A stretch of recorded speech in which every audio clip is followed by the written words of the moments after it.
You're listening to the Do Something More podcast, and this is episode 41 with Tiffany Larson and Days for Girls, working to create a world where periods are never a problem.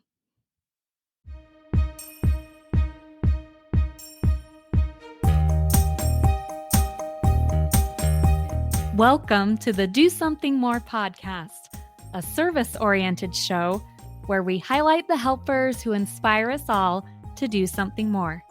I'm your host, Melissa Draper. Thank you so much for being here.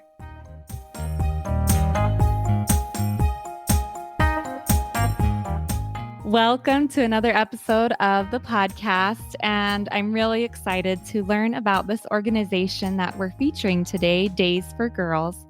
Not only because of the good service that they do, but the causes that they champion and educate on as well.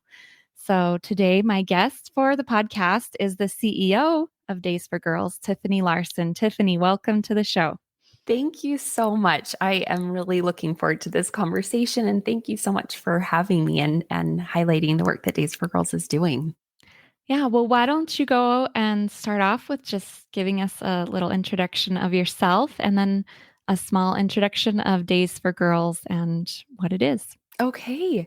Well, like you said, my name is Tiffany Larson. I am the CEO of Days for Girls. I've been with the organization since 2016, and I love this work. I think before I talk more about myself, I think it would be best to introduce Days for Girls. It'll all make more sense then.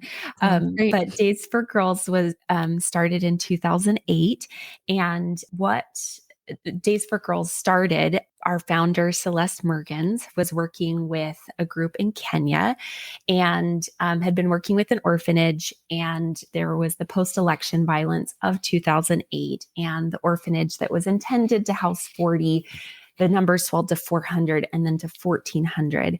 And the director of the orphanage reached out to her saying, "We're having trouble feeding the children. Is there anything that you can do to help?" And she flew into action, very concerned. She obviously knew some of the children there, knew the people, and really wanted to do anything that she could do to help, and did the things that she could think of. And she ended up sitting up in bed after she had done everything that she could. She went to bed, sat up straight up in the middle of the night with a question running through her mind. "Have you asked what the girls are doing for feminine hygiene?" Mm-hmm. And she says that she gasped. She said, "I hadn't even thought of it." And all the times working with them on various things, that thought had never even come to her mind. And so she went to the computer and she emailed the director of the orphanage and she asked that question, "Have you asked what the girls are doing for feminine hygiene?" And nighttime in the US is daytime in Kenya. And so she got an answer back very quickly saying nothing, they sit in their room. And as she asked more questions, she found out that the girls were sitting on a piece of cardboard in their room for the duration of their periods because they had no products to adequately take care of their period. And so she, obviously, as any of us would, think, "Oh my gosh, I've got to do something about this." And so her first thought was disposable products because that's what she was used to using. That's what a lot of different people use. And then she realized that as she looked into things more and realized that this wasn't just an issue just for this orphanage in Kenya, this was a global issue for many, many women and girls around the world. Mm-hmm. And she realized that if she was able to fundraise to get disposable products for these girls for 1 month, that was going to have to happen month after month. There wasn't the trash infrastructure to dispose of the products properly. There was just a lot of problems with disposable products. And so she set out to design a washable pad that could be used month after month. And she was able to go and deliver these washable products. The first iteration, we've now been through many, many iterations and improved upon the first one, but she was able to deliver those. And when she realized the extent of how lack of access to menstrual solutions is impacting the lives of women and girls throughout the world, that was when Days for Girls was born.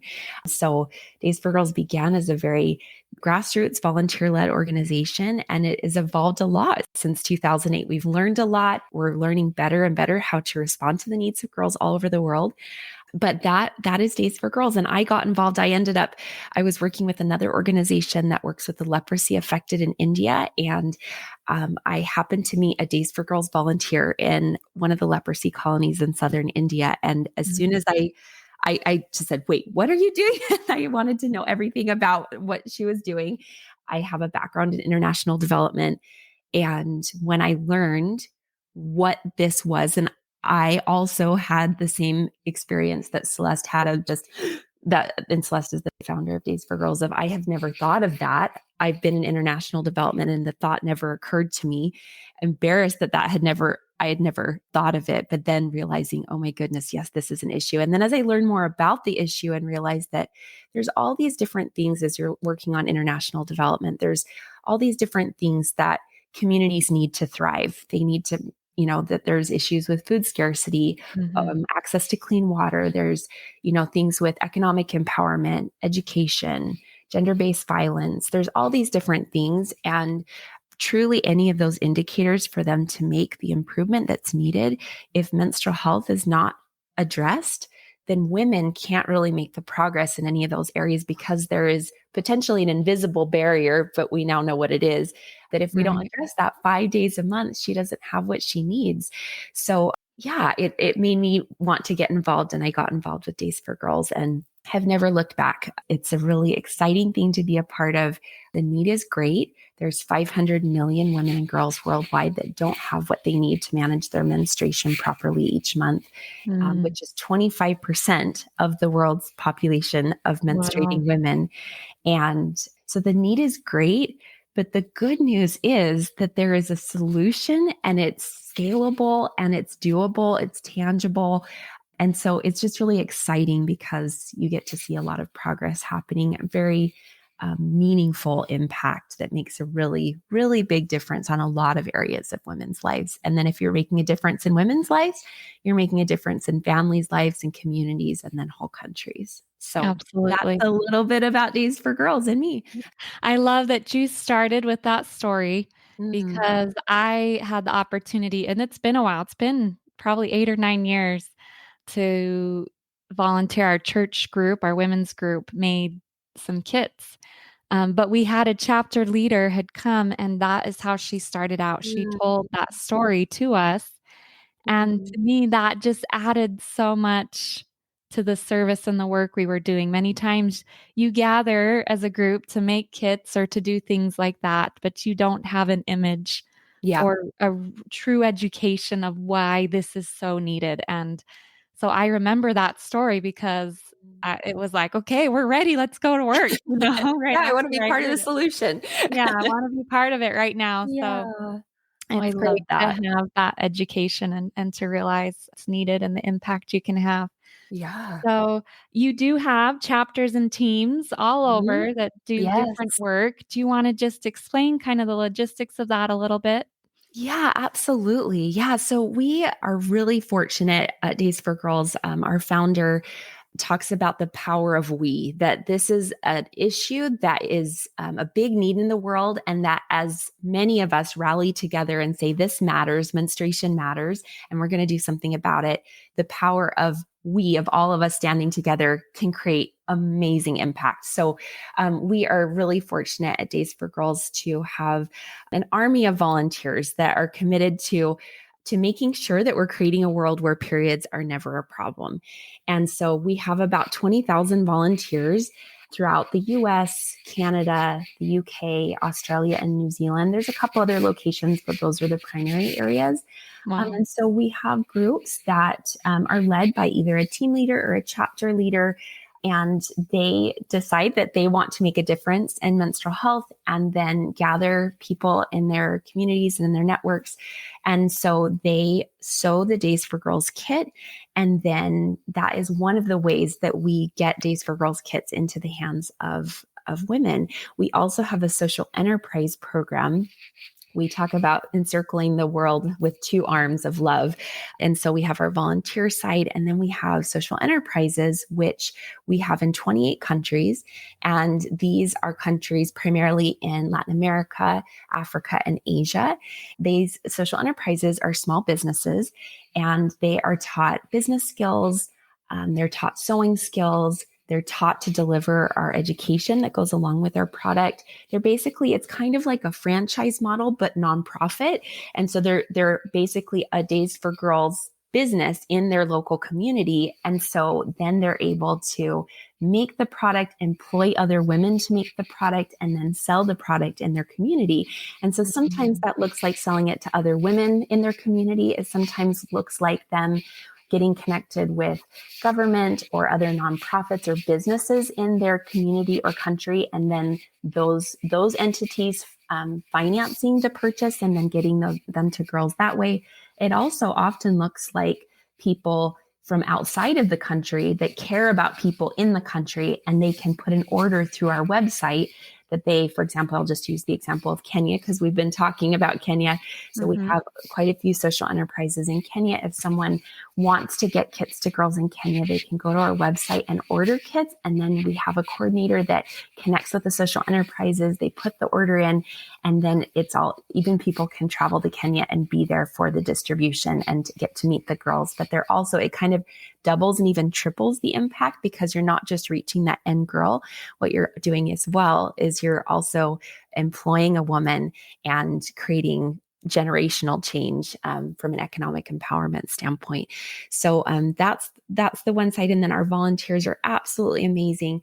And we have started some new work over the last 5 or so years that we're working with our volunteer kits that are made by volunteers that we have partnered with other organizations that have experience and have the logistics and infrastructure in place to do disaster relief. And so we have started a model where we have 3 collection points in the US. We have one in Utah, one in Missouri, and one in Pennsylvania. And so when these chapters and teams are creating and sewing the Days for Girls kit, they have the option to send them into one of our collection points. And we have a team of volunteers there that quality check and get them ready to go, and then put them on pallets ready for shipping, and then get them to these partner organizations. And so we're actually able to respond. Just this year alone, we've reached 40,000 girls in disaster and humanitarian crises. And so this is areas where individual volunteers are not equipped to go into earthquake settings or, war situations. But what we can do is we can partner with organizations that do have the infrastructure to do that. And so this year we've been able to respond and reach girls for the Turkey and Syria earthquake that happened earlier this year.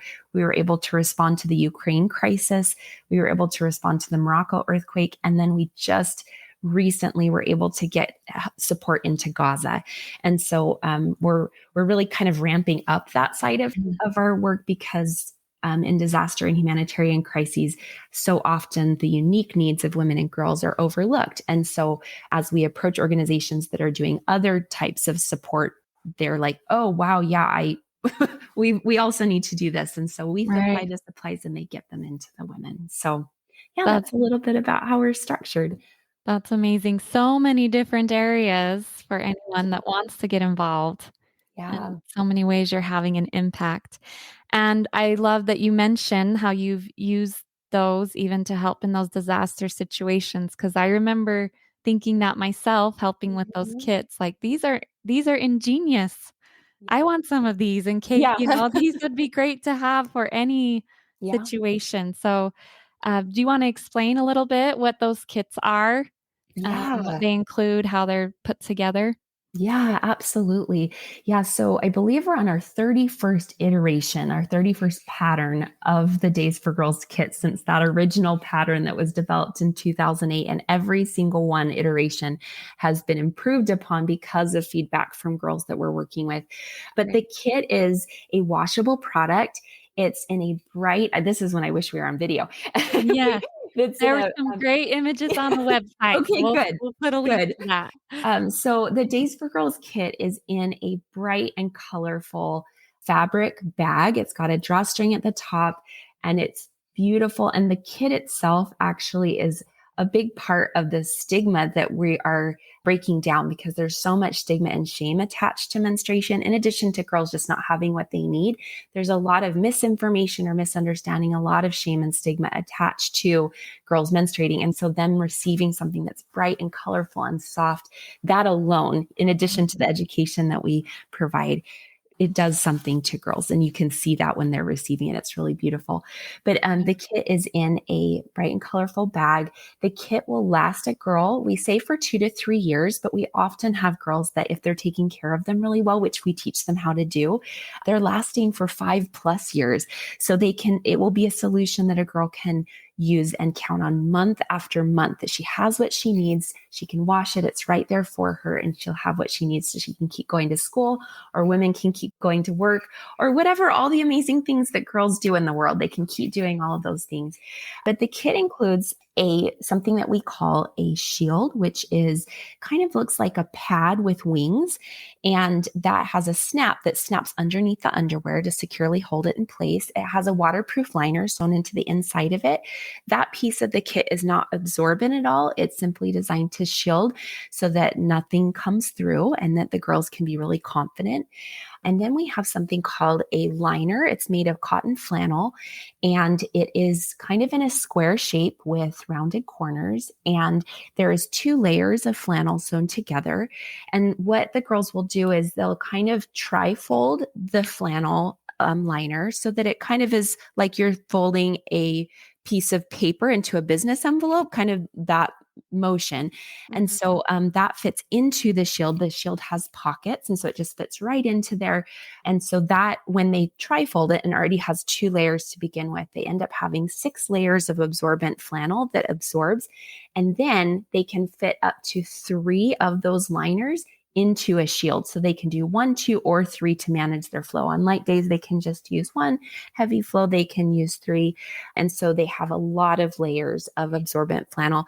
And one of the beautiful things about this particular design is that the liner, that is the part that is soiled and needs to be washed and hung up every single time, is that it's just a square piece of flannel. It looks kind of like a handkerchief or something. It does not look like a menstrual product. And again, they're made out of bright, colorful fabric to hide stains, because if you're washing and drying something and you have a clothesline out in your yard, who wants to hang a soiled menstrual product out in their front yard to dry? So it doesn't look like anything to do with the menstrual product. It just looks like a handkerchief. Another piece of laundry. Yeah, exactly. So in each kit, 2 of the shields are included, 8 of the liners, which we've learned over time is the exact right quantity and for the girls to manage their menstruation. The kit also comes with 2 pairs of underwear. Underwear is a luxury in many parts of the world. And we also include a washcloth. We include a travel size bar of soap. Soap usually is available, but in our education, we teach hygiene and proper use and care of the kit. And so we do provide the travel size bar of soap so that right away they're able to use that and to incorporate the things that they've just been taught. And then they can have time to go and, source that from wherever in their village or wherever that they can get soap to get more. And then we also have something that we call a carry pouch. Originally in the kit, there was a Ziploc bag that girls could use to store their products as they went throughout the day, that if they had a soiled liner, they can take it out and have something to put it in until they got home, and even something that they can use to rinse out the product. They can rinse it out a couple times and then they're able to just throw it in with the rest of their laundry. But we have been working with various countries for a while. And over the last several years, there's been laws put in place against single-use plastics. And so we're no longer using the Ziploc pad. We have a sewn product now that's made of bright, beautiful fabric. It is a PUL material, so it's waterproof, and it looks like kind of a big envelope with a flap over it. And so it kind of does the same thing, but it's now a sewn piece. Yeah. So yeah, that's the Days for Girls kit. That's great. And I love how you mentioned that with the distribution of those, you also do education. Yes. Yeah. And it's the education is just as, if not more important than the product itself. We've learned that over time, and our education is about 90 minutes. We cover what puberty is. We talk about what menstruation is anatomically. We show them pictures of, the inside of this is a uterus and this is how big it is. It's a muscle and it expands to hold a baby and then shrinks down. And we talk about the cycles of menstruation. We teach them how to track their cycles. We teach how babies are made.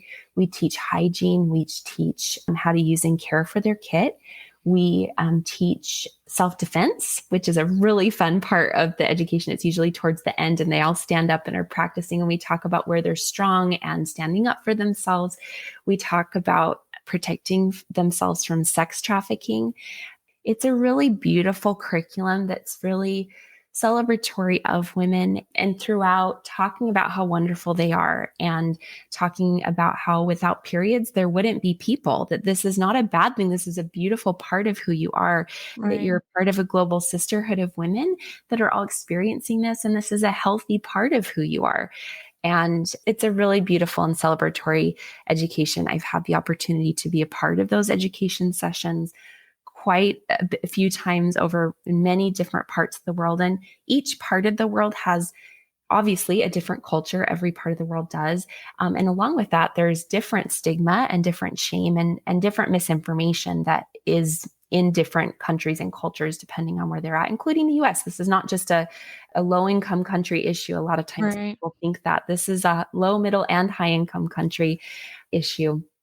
And so, yeah, it's really beautiful. You begin the education, and you can tell with a group of girls immediately when they learn what the subject matter is, that there's the energy that falls over the room of, oh, we're talking about this. This is shame. This is stigma. This is Mhm. something that's not a good part of who I am.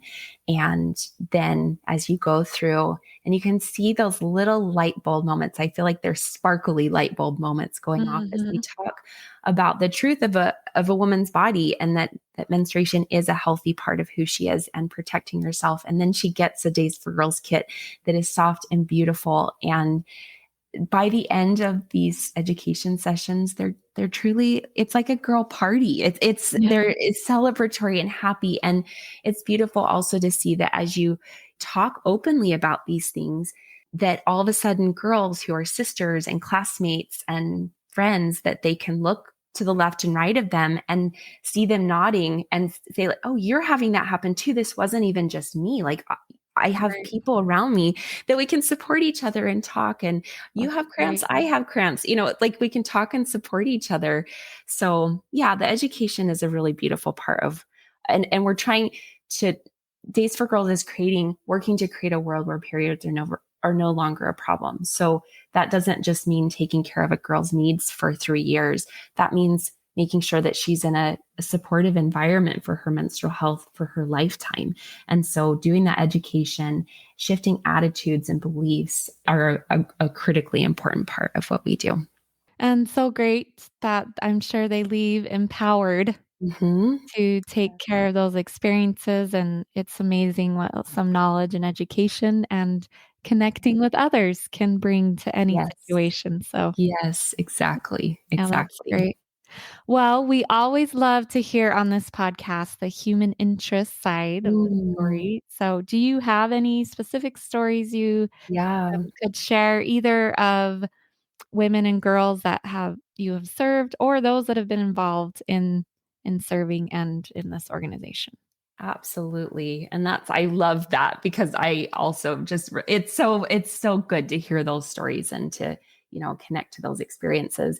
So one of my experiences that I had early on that really, really grounded me to this cause and made me understand how important this work is. I was able to be a part of a series of kit distributions in Tanzania. And I was working with the local leaders there. Local leadership is a really important part of what we do, and honoring that local leadership.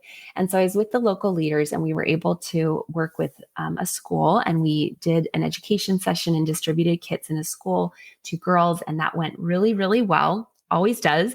And then, but the part that was really impactful to me was the next day. We were able to meet with the moms of those girls.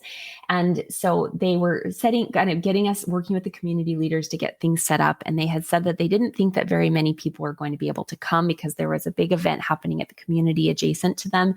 And so they said probably not very many people are going to be there. But we went, and even though they said not very many people are going to be there, we brought 150 Days for Girls kits with us, and we're prepared to do Mhm. the education. And it was supposed to be at the local community church. And so we arrived at the location, and we arrived to a huge, huge, huge crowd of women. Wow. And we got out, and I was sitting there thinking, oh my gosh, this is so many people. I wonder how many people this is. And we started the education. We talked to the community leaders and said, we don't know if we're going to have enough product because this is a lot of women. But we did the education, and it was absolutely a beautiful session. The sessions with girls are different than the sessions with women. They ask different questions because they've had different life experiences. And this group of Mhm. women was absolutely amazing. And we had great discussions together. And we distributed the Days for Girls kits afterwards that we had brought. And we had exactly the number to the dot of the number of kits that were needed for. There was 150 women there. So Oh that my was goodness. really special. But after that, the women surrounded us, and I kind of tried to step off so that they were focused with the local leader, but they surrounded her. And there's this beautiful thing that they do that I'm not going to do justice whatsoever, but they jump up and down, and there's like a trilling that they do, like this thing with their tongue Mhm. that they do. It's so, so, so beautiful to watch in action. And they were doing that. And what they said to the leader was, thank you so much for coming. Now we can be proud to be women. Wow. And that moment made me realize, and just with the questions that they had asked in the discussion and just the whole package together, I realized that this is not necessarily just about products, is not necessarily about education. It's about dignity for women, and that they have what they need. They have the knowledge that they need to know what's going on with their body, that they're not bleeding every month and they don't know why. They don't know how to track it. It comes unexpectedly. Then they don't have what they need to take care of it, that they can now have the things and the knowledge and what they need, that they can have dignity to engage in their lives every single day of their lives. Women on average menstruate for 3,000 days in their lifetime, which is 8 years. Mhm. And that is a lot of days of our lives to not have what we need if we don't. And so, anyway, that was a really special moment for me. That was really special. Yeah, that's a great story. And that's a great phrase. Now we can be proud to be women Mhm. Yeah. and to Yeah. realize, yeah. Yeah. So, I also had an experience not long after becoming a part of Days for Girls. It was kind of a full circle moment for me. I found out about Days for Girls when I was working with an organization in India, and had gone to India multiple times and worked with the same group of students there with the organization that I was with, and had gotten to know these girls. And there was a particular group of girls that was 11, 12 years old. And I had really fallen in love with them. I knew them really well.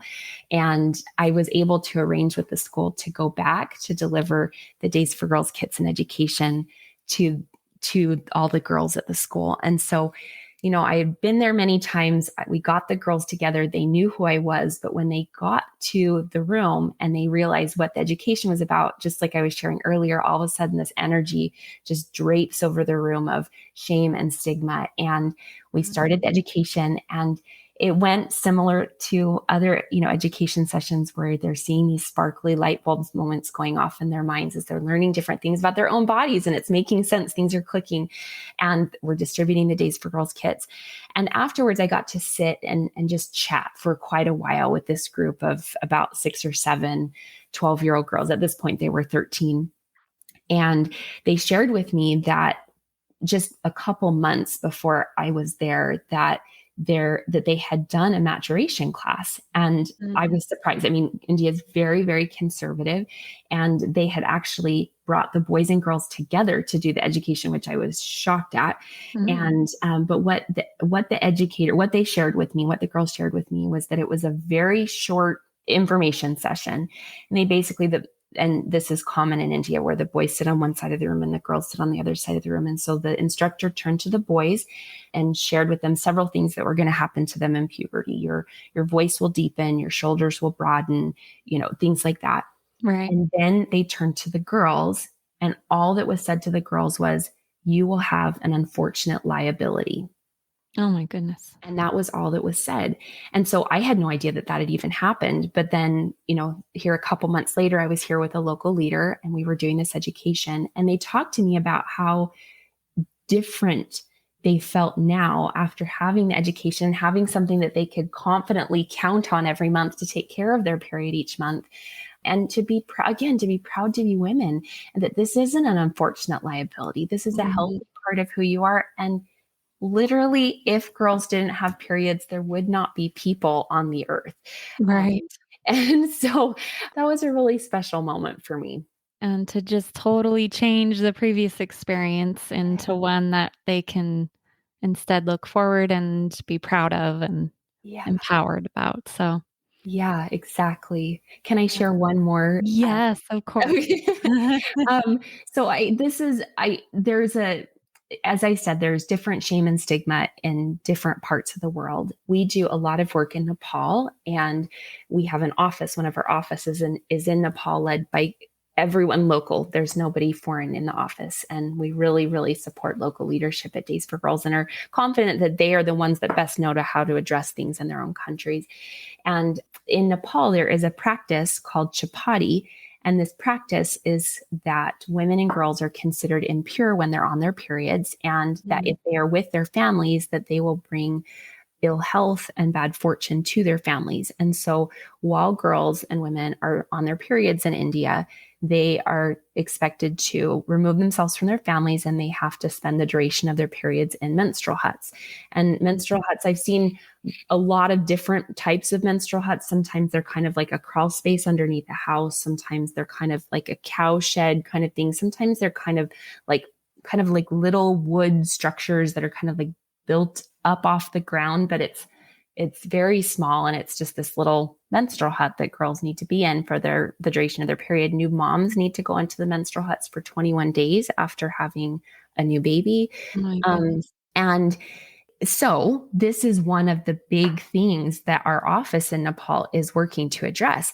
And, it's one thing to get a product to a girl, but it's a completely different thing to shift deep rooted cultural practices, attitudes, and beliefs. And so Right. we have done a lot of work, and it's a beautiful way that they approach the work of going into different communities and first meeting with the community elders and getting buy-in from the community elders, and then meeting with the parents, and then meeting with the girls, and that slowly perceptions and beliefs are changing. And the work we're doing is working. I have Mhm. actually now seen pictures of girls tearing down their own menstrual huts with their own hands.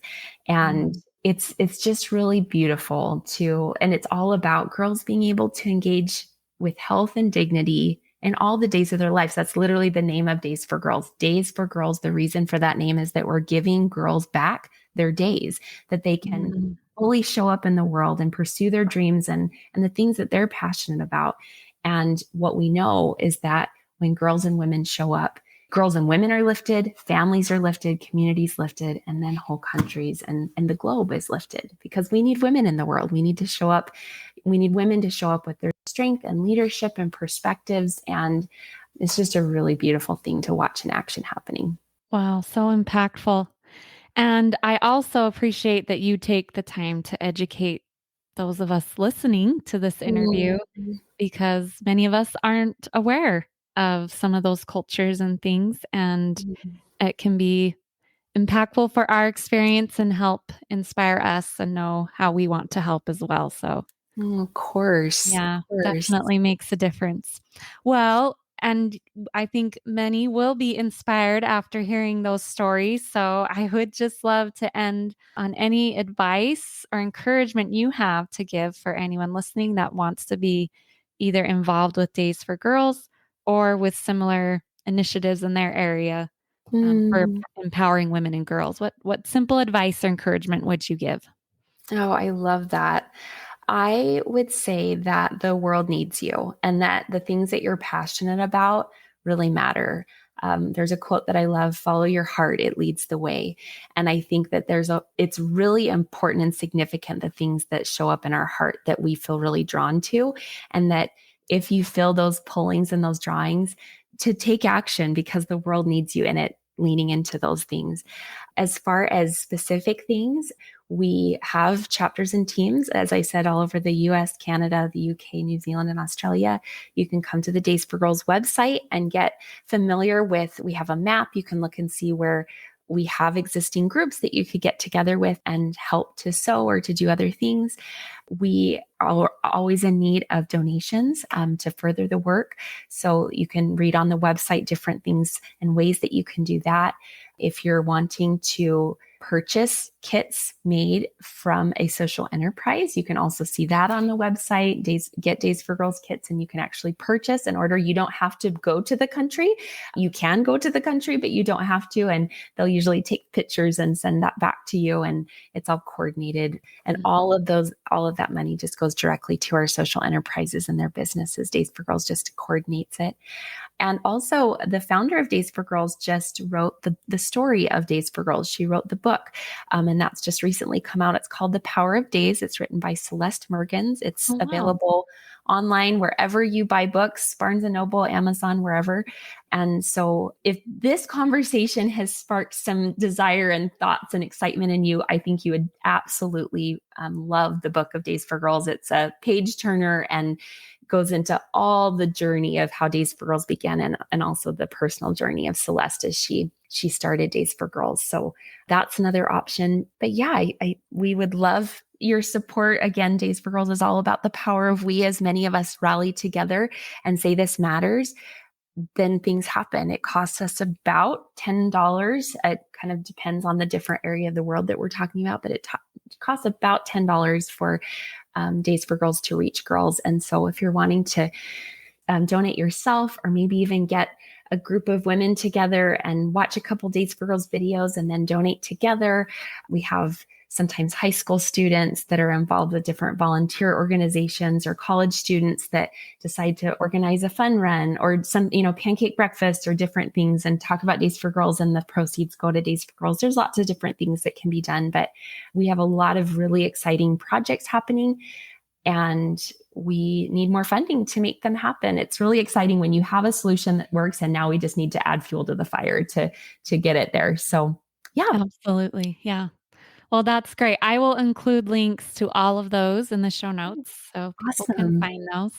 And Tiffany, this has been such a great conversation. Thank you so much for being willing to come on today and let us learn more about the good things Days for Girls is doing.